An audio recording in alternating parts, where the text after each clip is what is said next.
ladies and gentlemen, without further ado, Richard's 2022 group term performing Henry Sugar.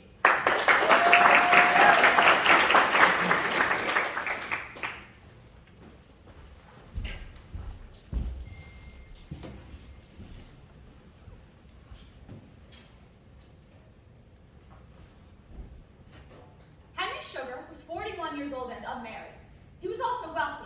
He was wealthy because he had a rich mother. Oh, Mother, I love you so. I love you too, darling. Kisses. Who is now dead. Ah! Mama. He was 6 feet 2 inches tall, but he wasn't really as good looking as he thought he was. What? All his friends were wealthy. From inherited money. And then the doctor said, if this is my thermometer, where's my pen? Henry, you're too much. Clink. Henry had never done a day's work in his life. And his personal motto was this. The cream is what? To rise to the top. His friends thought this was hilarious. All wealthy people have one peculiarity in common. They have this insatiable longing to get more money. They play roulette and blackjack for high stakes in casinos. Yell at the They bet on horses. Go, baby, go! They bet on just about everything. 200 300 she wins. Ah, take that, sucker! Why do you keep throwing rock? Henry Sugar had once staked 1,000 pounds with a man called Azem on where Henry's dog would lift his leg. Henry, who had been studying his dog's habits for months, won the money. Henry himself, as you may have noticed, was not above cheating a little if he saw the chance. And now that you've got a rough idea of the sort of person Henry Sugar was, I can begin my story. the wonderful story of Henry Sugar. By Roald Dahl. One summer weekend, Henry drove down to visit Sir William Wyndham. The house was magnificent, but when Henry arrived on that Saturday afternoon, it was already pelting with rain. The host and his guests sat glumly staring at the rain splashing against the windows. The very rich are enormously resentful of bad weather. It is the one discomfort that their money cannot do anything without. Let's have a game of canasta for lovely high stakes. The others thought that was a splendid idea. But as there were 5 people in all, one was going to have to sit out. Henry was annoyed at being out of the game. He walked on through the house, finally stumbling into the library, where there was a gorgeous fireplace, books as far as the eye could see, and a magnificent grandfather clock. Henry Man, this place sucks. was not impressed. He was just about to leave when his eye caught a book that was quite different from all the others. On the front page, hand-printed in ink, it said, A report on an interview with Imran Khan, the man who could see without his eyes, by Dr. John F. Cartwright, December 1934. That sounds mildly interesting. Bong, bong, bong.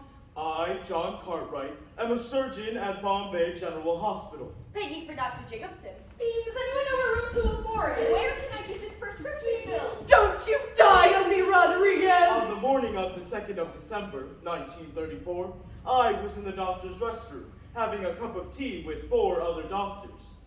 There was a knock on the door, and a man came in who smiled and said, Excuse me, please. Could I ask you gentlemen a favor? this is a private room. Yes, I know that, and I am very sorry to be bursting in like this, but I have the most interesting thing to show you.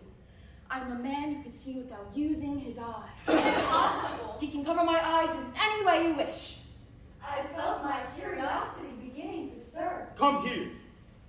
I placed my hands firmly over his eyes. Now, one of the doctors in the room is going to hold up some fingers. Dr. Marshall held up 7 fingers. 7. Dr. Marshall clenched both fists. No fingers. Let's try this. There was a white doctor's coat hanging on the coat rack. He wound it around the man's head and held the end tight at the back. Try him now. I took a key from my pocket.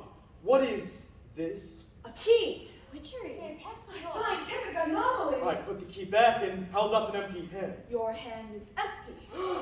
What's the trick? There is no trick.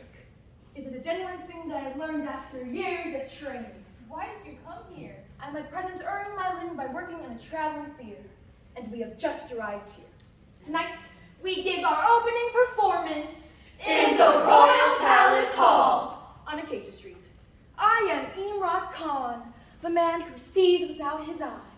You see, whenever our theater arrives in a new town, I go straight to the largest hospital and ask the doctors there to bandage my eyes. It's important that this job is done by doctors. Otherwise, people will think I'm cheating when I do my act. Well, why not? It might be amusing. But let's do the job properly. Let's make absolutely sure that he can't pee. I took a roll of bandage and proceeded to wrap it around the man's head. Please, leave my nose free for breathing. There's no way he could possibly see through that. He looks like a man who had some terrible brain operation. I must compliment you gentlemen on doing such a fine job. The man got up and walked out onto the street. Suddenly, I saw the bicycle. It was over on one side at the bottom of the steps.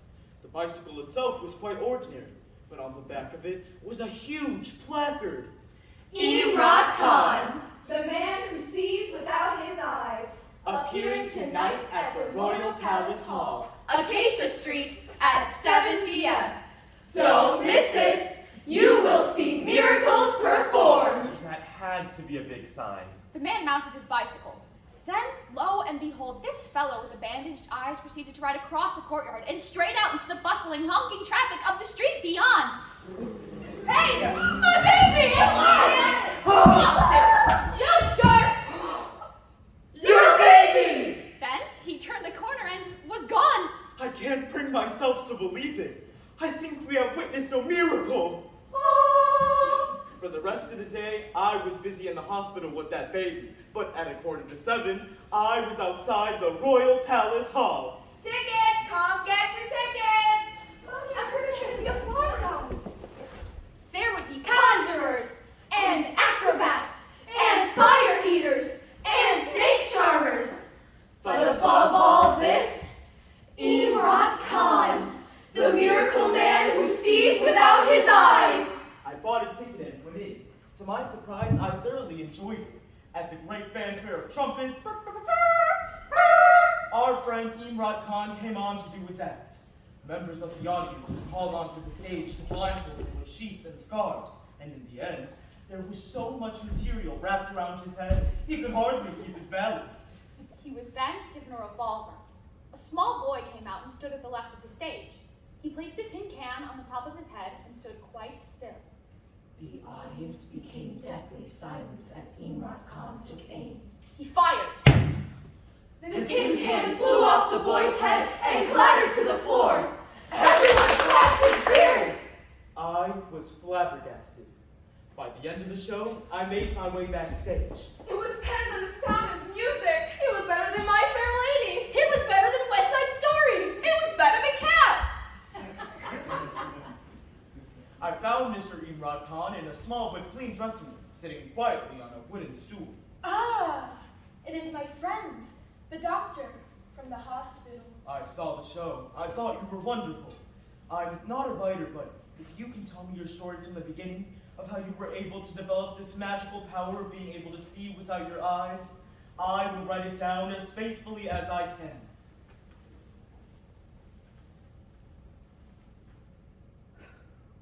Why should you want to do this? Because I am madly curious.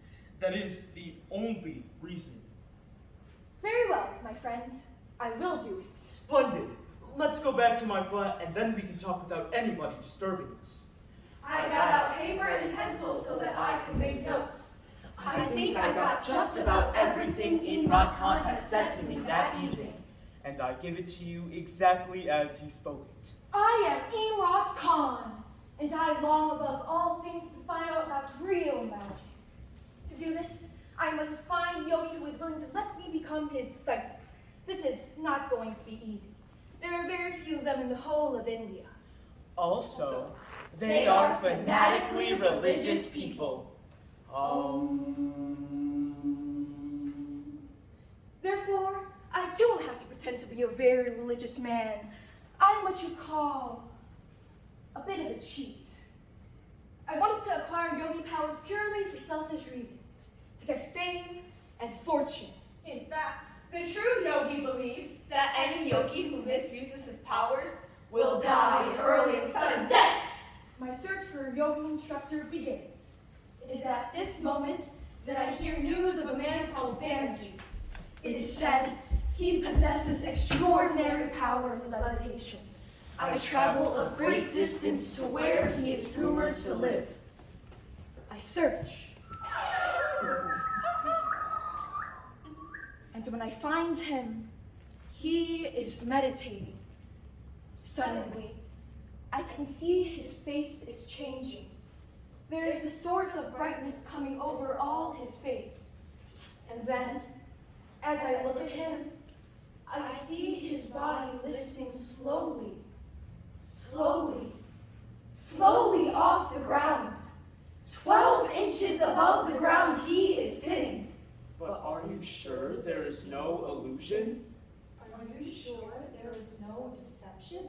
I tell him, I want to become his disciple. Now, what is his instruction? It is, of course, the critical part of the whole thing. You must learn to concentrate your mind in such a way that you can visualize at will one item and absolutely nothing else. But that will take about 15 years. 15 years? Do not despair. On extremely rare occasions, a special person comes along who's able to develop the power in only 1 or 2 years. But that is 1 in a million. A million?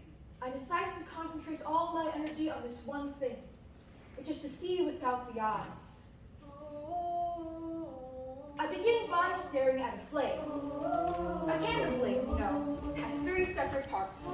Placing the candle 16 inches away from my face to eye level, I start to stare into the black part of the flame.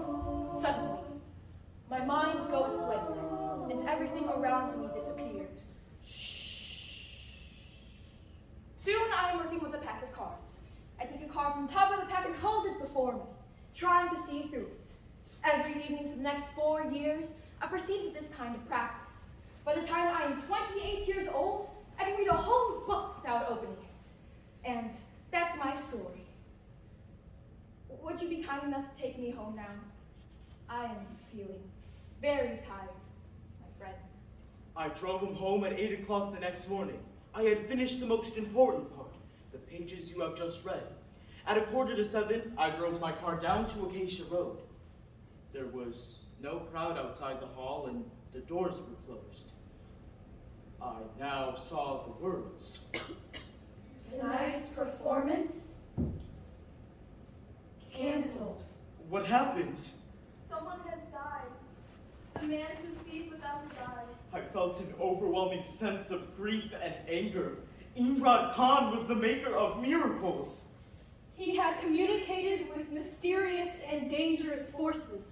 He had also broken the rules. He had performed miracles in public, taken money for doing so. And worst of all, he had told some of those secrets to an outsider. Me? Now he was dead. This is a true and accurate report of everything. This is a true and accurate report of everything. This is a true and accurate report of everything that took place concerning my meetings with Imran Khan. Signed John F. Cartwright, M.D. Bombay, 4th December 1934. Henry closed the book and sat gazing at the rain on the windows of the library. This is a terrific piece of information. It could change my life. The piece of information Henry was referring to was that Imran Khan had trained himself to read the value of a playing card from the reverse side. Henry, a rather dishonest gambler, had realized that if he could train himself to do the same thing, he could make a fortune. Everything depended upon the turn of a single card, and if he knew beforehand what the value of that card was, but... Could he actually train himself to do this thing? That stuff with the candle flame didn't appear to be particularly hard work. I'm going to do it. Henry sat still in his armchair in the library, working out a plan. He would tell nobody what he was up to. He would steal the little book from the library. It would be his Bible. When he was inside his bedroom, he locked the door. He put the candle holder with the candle in it on the dressing table and pulled up a chair. Henry stared into the candle flame. The book had been quite right. The flame, when he looked closely, did have 3 separate parts. There was the yellow outside, then the mauve inner sheath, and right in the middle was the tiny magic mirror of absolute blackness. His mind went absolutely blank. And all at once, it felt as though his whole body was actually encased within the little black area of nothingness. After 6 months, Henry could concentrate absolutely upon his own face for 3 minutes without a single outside thought entering his mind. On extremely rare occasions, a special person comes along who's able to develop the power in only 1 or 2 years. That's me. I'm the 1 in a million person. I'm the special one. Take that, world. I don't think you really get the point of yoga. This news. That's why you're not married. At this point, Henry decided the time had come to test himself with cards. He was shaking with excitement. A pack of cards lay upside down on the table in front of him. All he could see at first was the design on the back of the card. He concentrated with great intensity upon the invisible underneath of the card. 30 seconds went by. Then 1 minute, 2, 3. His concentration was intense and absolute. The reverse side. 5. But that was too long. When you are gambling, 20 seconds is too long to make up your mind. 3 or 4 seconds would be permissible. At once, he saw a blob of red. The blob swiftly took shape and became a diamond. And then, almost instantaneously, a figure 2 appeared in the top left-hand corner. He checked the time. It was 4 seconds. He flipped the card over. It was a 2 of diamonds. Another card, the king of hearts. 4 seconds. He went right through the deck. 4 seconds. 4 seconds. 4 seconds. He had done it at last. And it has taken him exactly 3 years and 3 months of concentrated work. And now for the casinos. Lord's house was his favorite. Can I cash my chips in here? Oh, hello, darling. Hi. It was the finest and most exclusive in the country.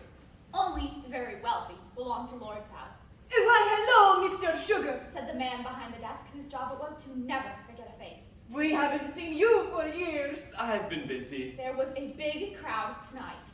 Well-fed women stood around the roulette wheel like plump hens. The men had bellies coming out a long way and cigars between their lips.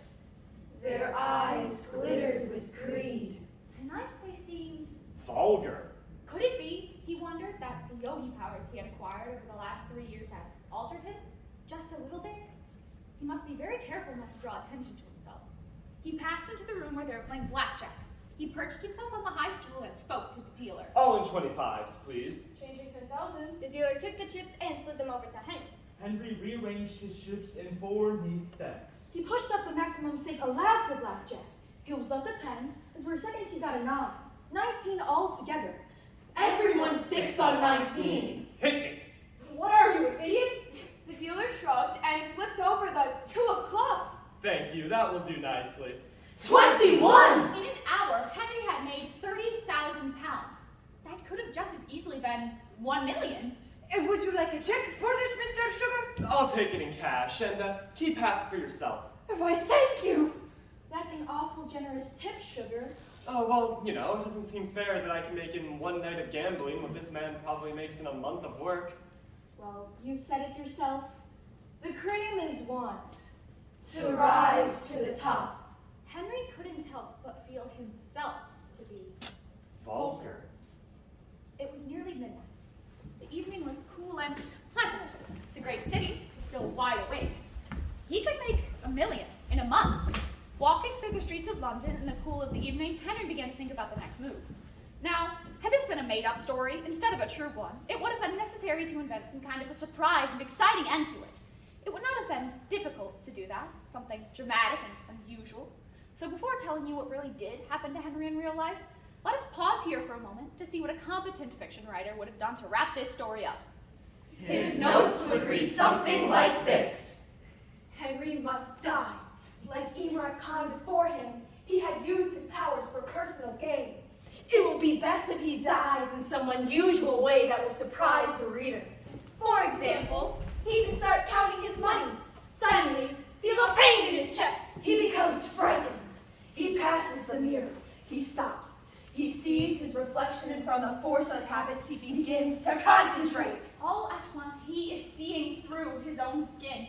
He sees through it in the same way that he saw through those playing cards. Henry can see everything. He sees his arteries and veins, his liver, his kidneys, his intestines, and he can see his heart beating. He looks in his chest and he sees a small dark lump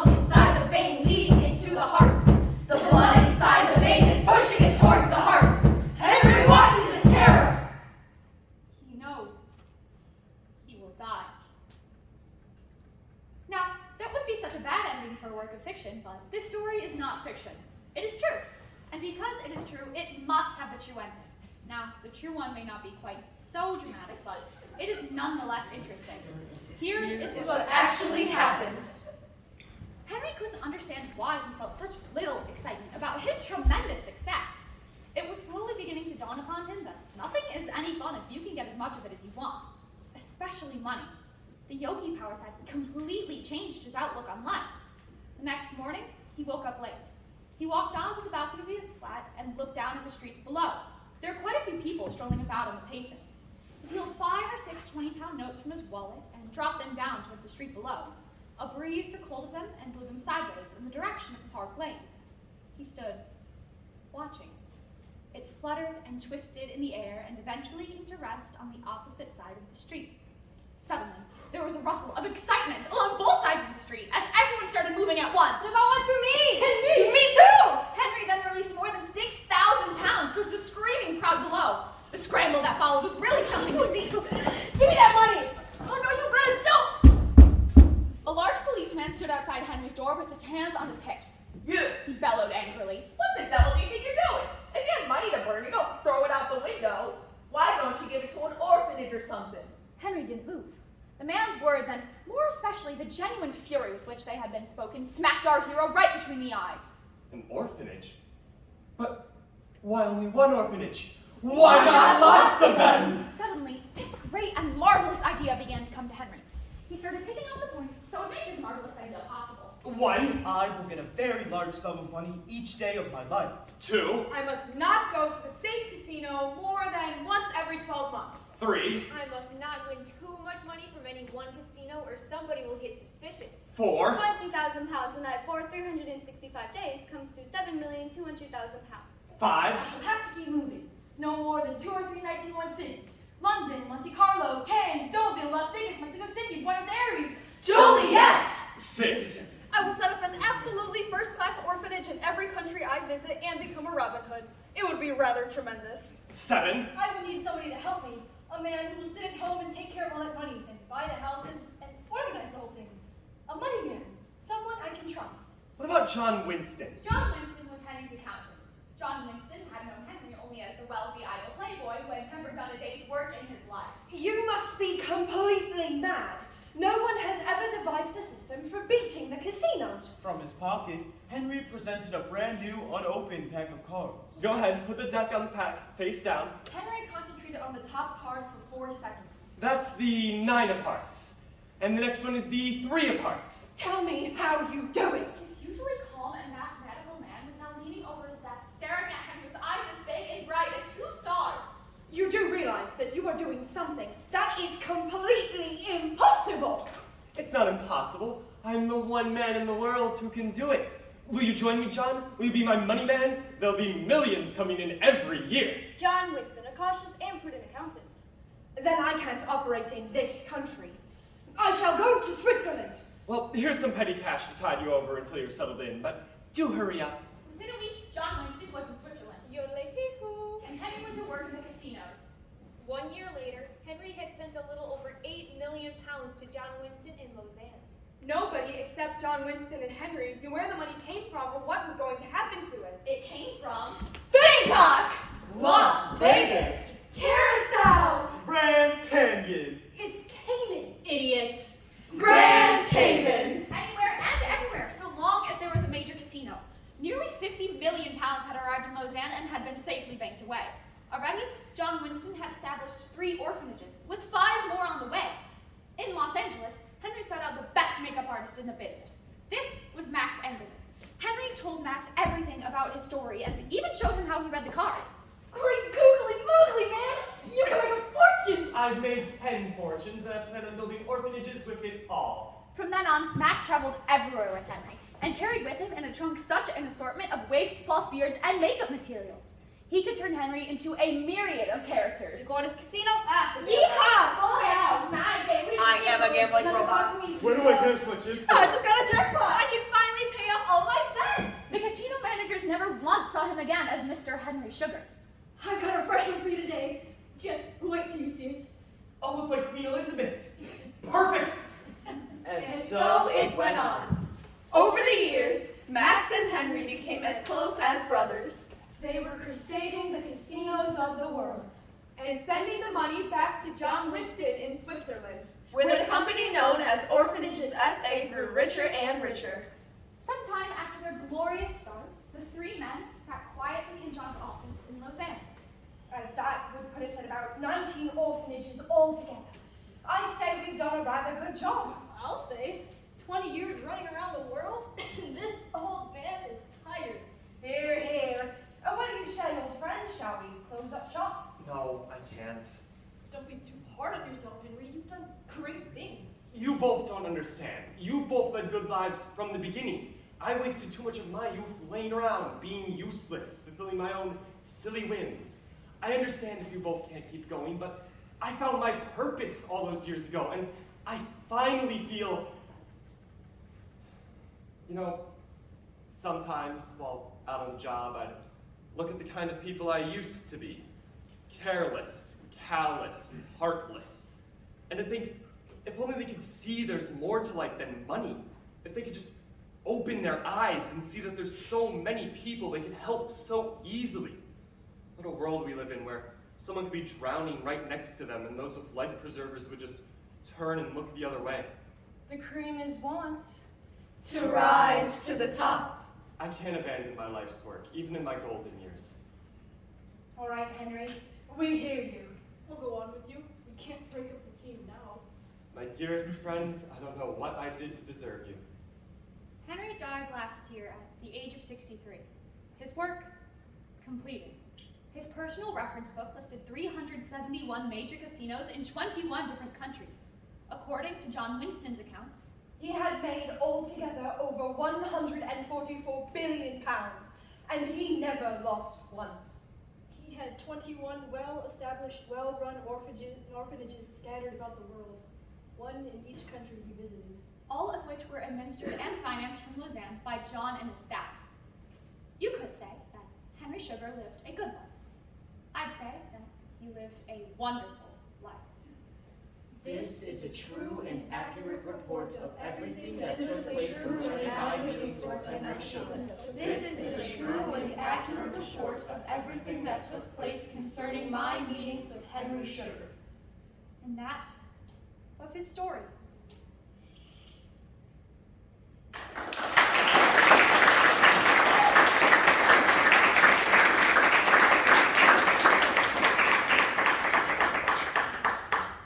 Halle Bradbury, police officer.